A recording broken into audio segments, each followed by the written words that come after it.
After accidentally spilling red wine on my dress on the way to Ascot, I deliberately spilt more wine on it and pretended it was part of the pattern. David's team. So where was the initial spillage? In my lap. And how did you spill red wine? Red wine, because we were being driven to Royal Ascot and... So it was just normal car wine? Some wine because I thought it would be a good way to start the day. Yeah. And unfortunately... Drinking in the car. Yes. And I couldn't turn back because I was meant to be presenting a trophy. Did anybody comment on it during the day? Actually, somebody told me they thought it was a rather... how very modern, someone said to me. I said, oh, yes, it came from, and I named a designer that I thought was kind of fashionable. Merlot. It came from Merlot, yeah. How did you put the wine on? In a straw. A straw? Just taking a... Yeah, just take a mouthful... You drink your wine with a straw? Well, I was trying not to spill it on me, but it didn't work. That's a horrible image, isn't it? Oh. Clare Balding, 10 o'clock in the morning, on the way to the races. Well, I'm presenting. No, I'm not! Oh, bloody heck. Here's a favour, pour all that on me dress. OK, it's just If you had been drinking the wine from a straw initially... To try not to spill it on myself. How did you spill it? Unfortunately, didn't get the straw back into the bottle. Why did you remove it from the bottle, having put it in? I don't know. Because that's the thing. When you put a straw in, that's just... You then leave the straw. You don't say, OK, now... Listen, it doesn't reflect well on me.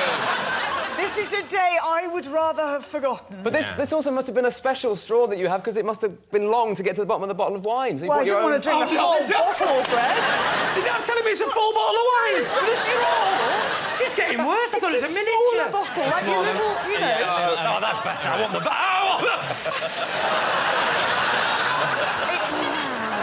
Oh, it's gone. Oh, stop here at Thresher's, driver. Stop here. I'll need 5 straws. I need to link them. Oh, I'm looking at it again. I'm not proud. I'm not proud because, unfortunately, that is quite an accurate reflection of that day. So, was Claire telling the truth? Did it happen, Victoria? It's sort of insane, but I want to say true. What do you think? I refuse to believe that. I think it's true. Saying true. Clare Balding, truth or lie? It's a lie.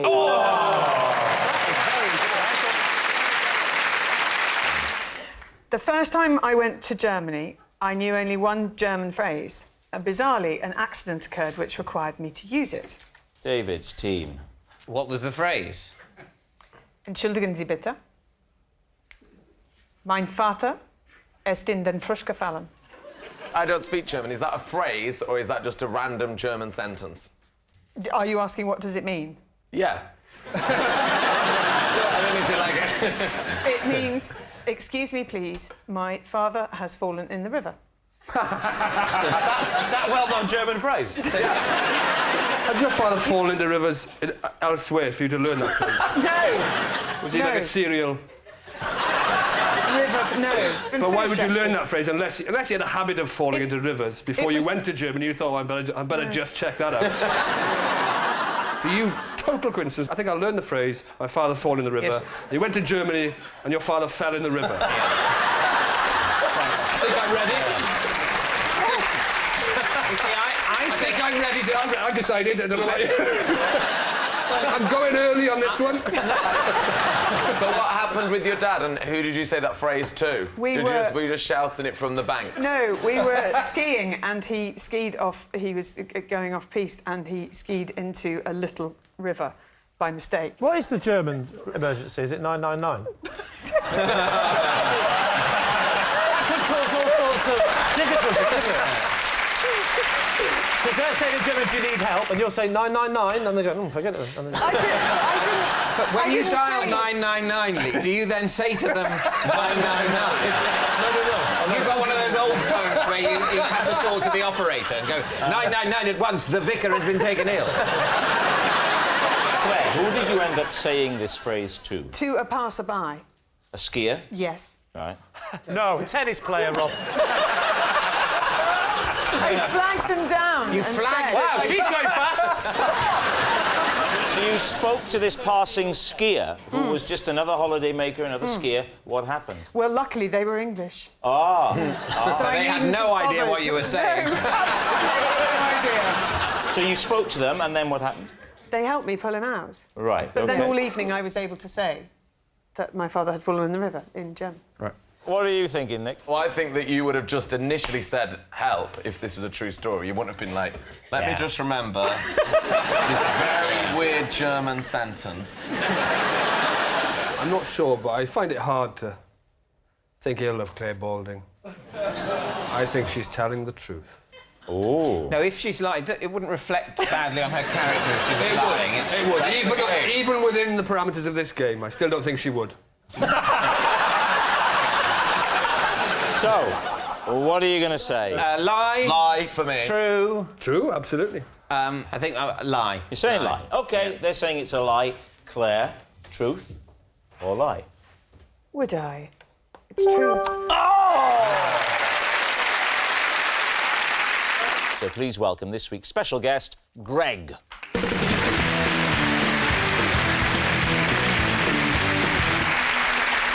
So, Claire, what is Greg to you? This is Greg, and he is the RSPCA officer who came to my aid when a squirrel climbed into my handbag and wouldn't get out.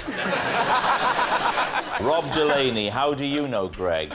Well, this is Greg, and we once stayed up all night together, holding on to a fence when a game of who can hold on to the fence the longest got out of hand. Finally, Lee, what's your relationship with Greg? This is Greg. I was so nervous about appearing on TV for the first time that I made him come with me and pretend we were a double act. David's team, where do you want to start? So, Claire, where were you when the squirrel jumped into your handbag?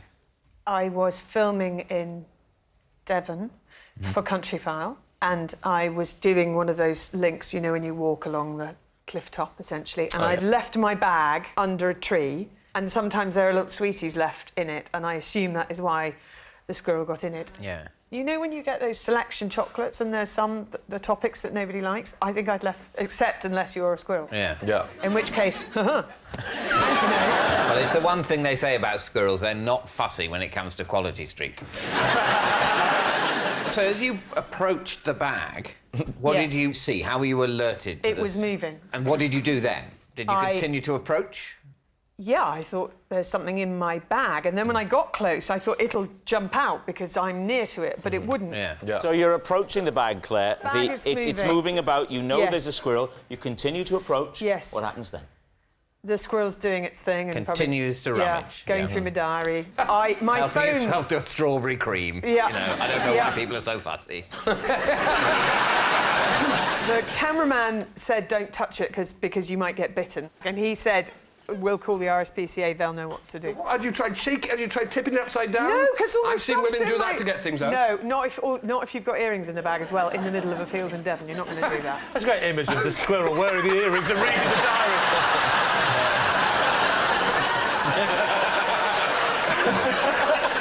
She's got a busy December. No wonder she's got a full dates.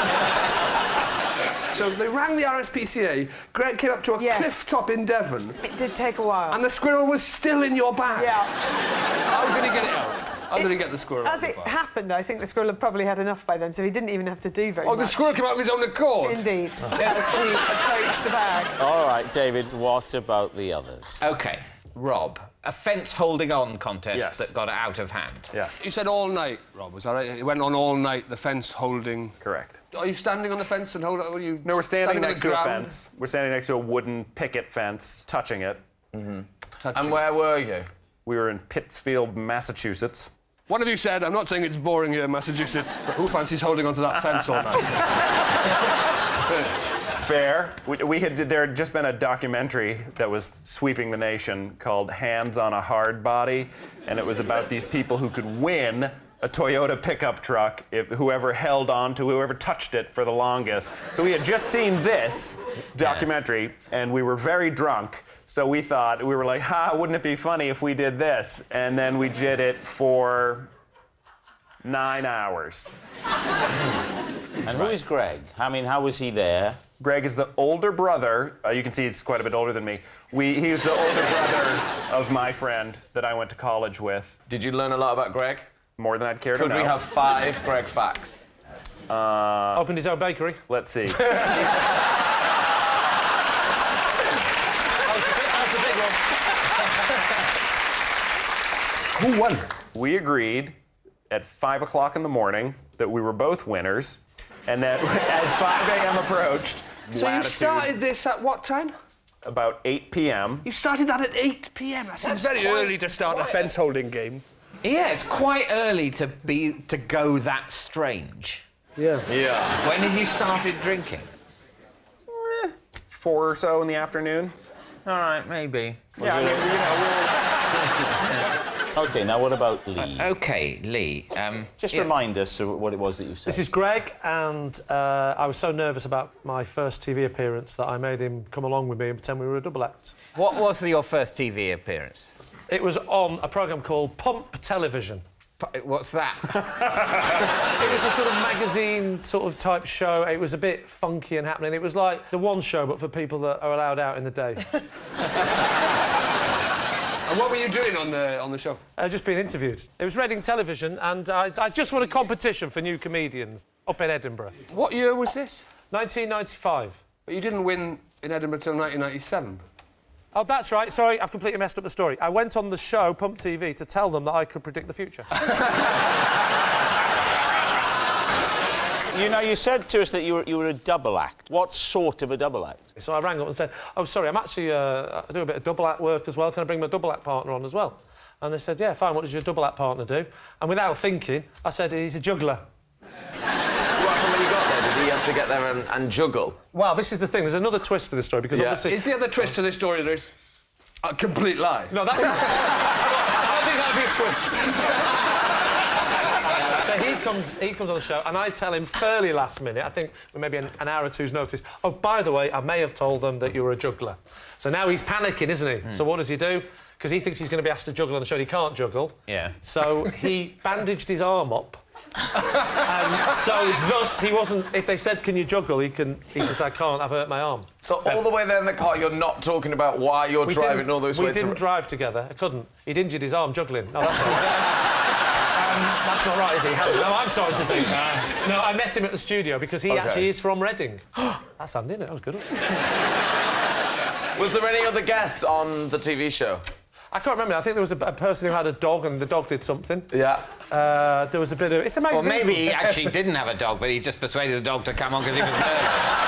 All right, we need an answer. So, David's team. Is Greg Claire's squirrel saviour, Rob's fence feeler, or Lee's pretend partner?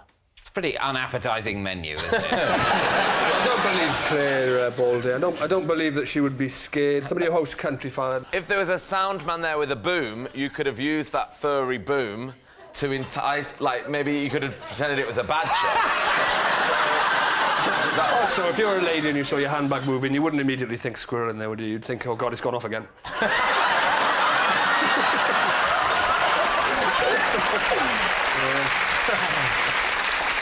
What about Rob's story? There was a lot of detail with Rob's fence-holding story. I like Rob's. It could very well be true, but... I think so. Greg's hands were made for holding on to fences. So you think Rob, who do you think? I think because Lee so rarely sounds plausible, I think it'd be nice to give him a little go. I think that when Lee went on Pump TV in 1995 with an average viewing figure of 14, he was too nervous to go on his own. I do. Yeah, I think Rob. You're going to say Rob Delaney. That's what we're going for. Yeah. OK, so, Greg, would you please reveal your true identity? My name is Greg, and I pretended to be in a double act with Lee.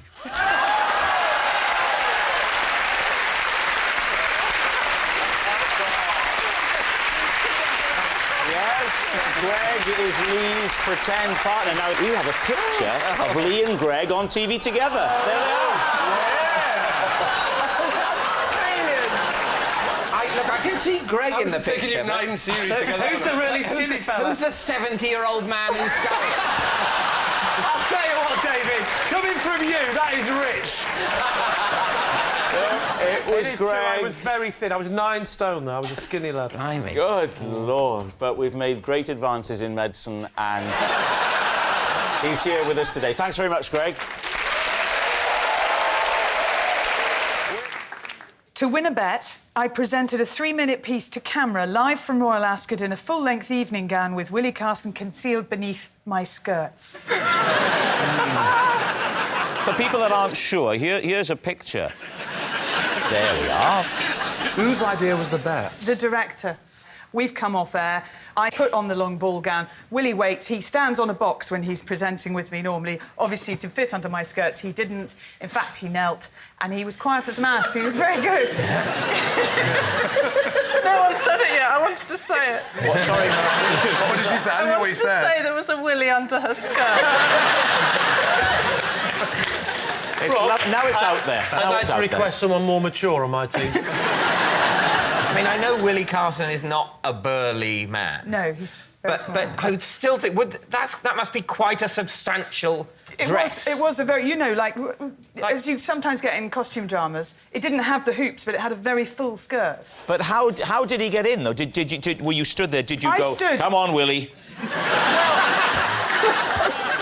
crawled along on the ground and then knelt under there. And it's a 3-minute piece, so the first 2 minutes was absolutely fine, and on I went and rattled on about normal racing stuff. And then he started to giggle, and that's what gave it away. But because we got 2 of the 3 minutes, the bet was won. Recreate the piece to camera. OK, so I stand there and I say hello and welcome to Royal Ascot. We've had a stunning first day here with a win for Frankie Dettori. We saw his flying dismount, and then there's first squeak then from Willie. He goes, because he's got a very high laugh, and I like smacked him, and so to stop. Is this why Channel 4 have got the horse race? Right, David, what do you think? What do you think, Dale? Do you know, I'm really beginning to believe that she'd have done it for a prank. I think it was an excellent acting performance, but I believe it to be a lie. Oh, you see, now I have to make a decision. But I think it's a lie. You think it's a lie? That's that's OK. fine, yeah. Claire, were you telling the truth or were you telling a lie? I was telling it was a lie. So please welcome this week's special guests, Robert and Will.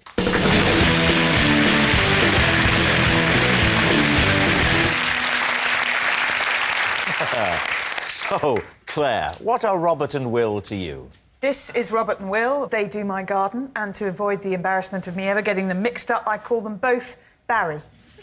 OK. Lee, how do you know Robert and Will? This is Robert and Will. I once used them to convince an audience I could teleport people. And finally, Miranda, your relationship with Robert and Will? This is Robert and Will. I was a judge at the Identical Twins of the Year award, and they came third, but we had to disqualify them because it turns out they were 2 of triplets. Wow. There we have it. So, Claire's green-fingered Barrys, Lee's teleporting twosome, or Miranda's cheating triplets. David, where'd you begin? Explain the rationale behind the Identical Twins of the Year awards. Well, I have to say, when I was asked to come along and judge, I was a little confused, but I think there's a sort of magazine or trade magazine, or there was some... A trade magazine? What's the trade? Twins! For the marketing of twins. Twins. Yeah, I've heard of that. I've actually heard of the competition, yes. There is a competition to do There with are. twins. What do they have to do in the competition? Well, there's the physical look-alike thing, like how much they look alike. Okay. Right. And then they also do kind of games like Mr. and Mrs. type games, so it's a personality thing as well. How did they do? Did they win, or...? No, they came third, but they were then disqualified. What? Oh, because of the triplets thing? Yeah. And we did see a third, but I didn't see it, but apparently there's a third one. So the triplet turned up to this event? Yes! That's not exactly Moscow rules, is it? The third one was picking them up to take them home.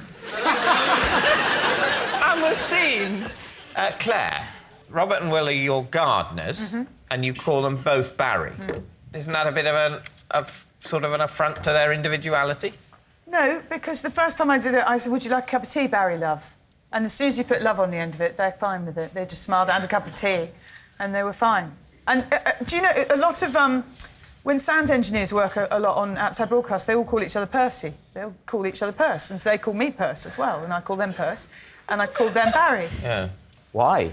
Because they work with so many different people, they can't actually remember everyone's names. Are you sure they're not trying to mug you? Purse! Purse! Those nails, they're very clean for gardeners, aren't they? Well, I hope they've had a bath before they've come tonight. No, but they are pristine, beautiful, soft hands. I'm not coming on to you. Richard, if you want to go and have a look, you can. Thank you very much. I'd love to do that. You're not allowed to touch, but you can look. Yeah. Do you want to have a look, Dale? Would you like to Not get up close? particularly. Really? I will go on then. I'm now not as attracted to these hands as I once was. There's actually some dirt under the nails. All right. Don't touch, Dale. Just Could look. you turn them over? I feel I should have a look as well. Or it'll look unconscientious. This here looks like it actually... That could be the remnants of soil. They're not very big, so... You know what your gardener's hands look like? I don't know. Unlike everyone else here, apparently, I don't have a gardener. I know you probably expect I'd have about 9. What did you think of what you saw there, Richard? How did the hands rate for you? That's actually really thrown me a little bit now, and I sort of slightly regret going over there, to be honest. What did they look like? Well, from this distance, they're beautiful, pristine, manicured hands, and actually close up, there's some dirt under the nails. I hope to God these poor fellas are gardeners. There was not, by the way.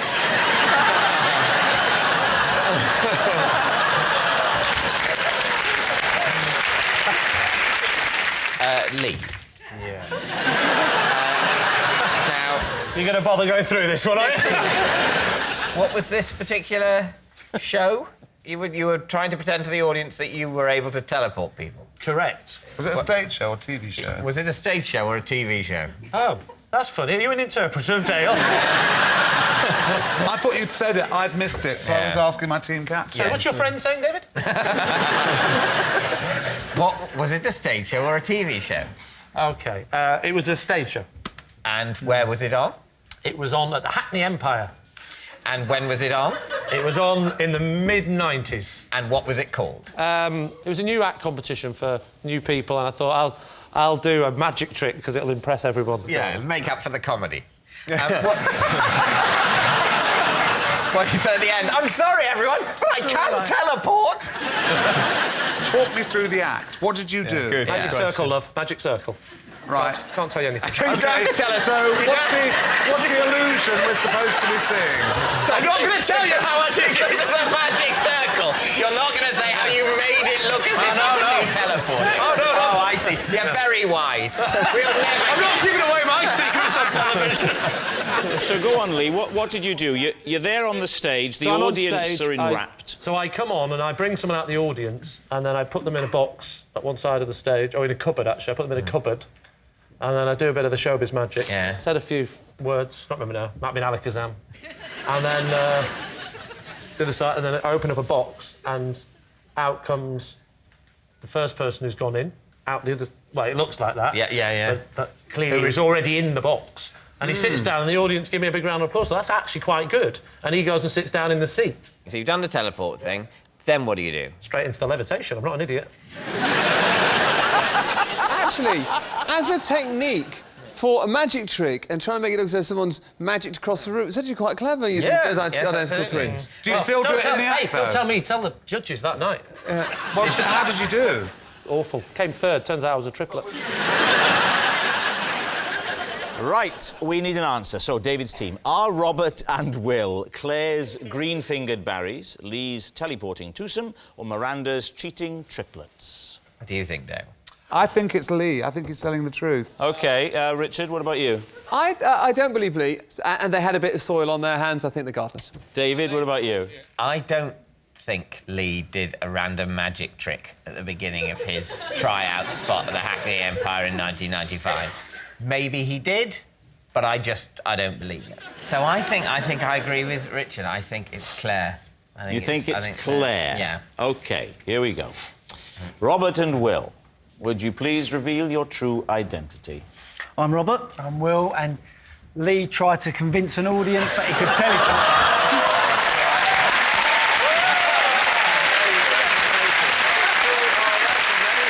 Yes, Lee used Robert and Will to convince an audience he could teleport someone. Thank you very much, Robert and Will.